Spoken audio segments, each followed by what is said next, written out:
मित्रों, शक्ति उपासना का पर्व नवरात्रि क्यों मनाया जाता है और मां दुर्गा की आराधना क्यों की जाती है, इसको लेकर दो कथाएं प्रचलित हैं। नवरात्रि की प्रथम कथा। एक कथा के अनुसार लंका युद्ध में ब्रह्मा जी ने श्री राम से रावण वध के लिए चंडी देवी का पूजन कर देवी को प्रसन्न करने को कहा और विधि के अनुसार चंडी पूजन और हवन हेतु दुर्लभ 108 नीलकमल की व्यवस्था भी करा दी। वहीं दूसरी ओर रावण ने भी अमरत्व प्राप्त करने के लिए चंडी पाठ प्रारंभ कर दिया। यह बात पवन के माध्यम से इंद्रदेव ने श्री राम तक पहुंचवा दी। इधर रावण ने मायावी तरीके से पूजा स्थल पर हवन सामग्री में से एक नीलकमल गायब करा दिया, जिससे श्री राम की पूजा बाधित हो जाए। श्री राम का संकल्प टूटता नजर आया। सभी में इस बात का भय व्याप्त हो गया कि कहीं मां दुर्गा कुपित न हो जाएं। तभी श्री राम को याद आया कि उन्हें कमलनयन नवकंज लोचन भी कहा जाता है, तो क्यों न एक नेत्र को वह मां की पूजा में समर्पित कर दें।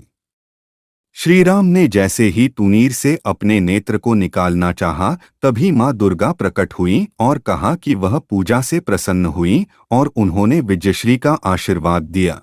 दूसरी तरफ रावण की पूजा के समय हनुमान जी ब्राह्मण बालक का रूप धरकर वहां पहुंच गए और पूजा कर रहे ब्राह्मणों से एक श्लोक जयादेवी भूर्तिहरिणी में हरिणी के स्थान पर करिणी उच्चारित करा दिया। हरिणी का अर्थ होता है भक्त की पीड़ा हरने वाली और करिणी का अर्थ होता है पीड़ा देने वाली। इससे मां दुर्गा रावण से नाराज हो गईं और रावण को श्राप दे दिया। रावण का सर्वनाश हो गया। नवरात्रि की द्वितीय कथा। एक अन्य कथा के अनुसार महिषासुर को उसकी उपासना से खुश होकर देवताओं ने उसे अजय होने का वर प्रदान कर दिया था। उस वरदान को पाकर महिषासुर ने उसका दुरुपयोग करना शुरू कर दिया और नरक को स्वर्ग के द्वार तक विस्तारित कर दिया। महिषासुर ने सूर्य, चंद्र, इंद्र, अग्नि, वायु, यम, वरुण और अन्य देवताओं के भी अधिकार छीन लिए और स्वर्गलोक का मालिक बन बैठा। देवताओं को महिषासुर के भय से पृथ्वी पर विचरण करना पड़ रहा था। तब महिषासुर के दुस्साहस से क्रोधित होकर देवताओं ने मां दुर्गा की रचना की। महिषासुर का वध करने के लिए देवताओं ने अपने सभी अस्त्र शस्त्र मां दुर्गा को समर्पित कर दिए थे, जिससे वह बलवान हो गईं।